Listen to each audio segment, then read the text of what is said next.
Sizni ham o'ziga yaqin ukaxonlaringiz bo'ladi.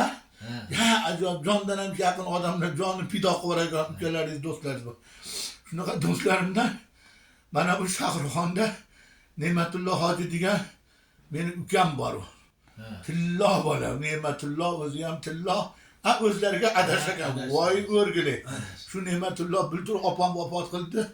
Onasi unga bir duo qilasiz, haqqiga duo qilib, juda yaxshi ishlar, yaxshi niyatlari bor. Keyin hozir kelayotganimda bir Raqqon degan joy bor, Raqqon. Rafiqon deydi, Abduhalil Eshon, ulug'lardan nishon, sharafshon. Va siz bilan bizni xolifimizga tushadigan bir ukam bor. Ukam emas, do'stmiz, bir xil. Olib boraman sizni o'sha yerga. Bir azizlar, bu kishi eng O'rta Osiyoga Qur'on ilmini tarqatgan mulla Ro'za qori nomli 150 yil buni bu kishi o'tkashlarda avlodlari, minglab qorilar bor. Meni mana shu bolalarim haqqiga duo qilib qo'yasiz. Indamang. Men doim duo qiling.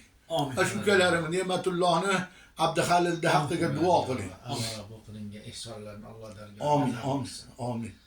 Ihson qiluvchilar Ne'matulloh birodarimiz Abduhalil birodarlarimizni avvalo sihatliklarini salomat qilgin, umriga, rizqiga Alloh barakot bergin. Ishlarga Alloh rivoj bergin, haloldan rizq ato qilgin. Dillarda o'ylagan ham dunyoviy, ham uxroviy maqsadlarni hosil qilgin. Farzand nabiralarni kamolini, rohatini, baxt saodatini bersin. Ne'matullohni ham bir duo qiling. Ne'matulloh sizga adash.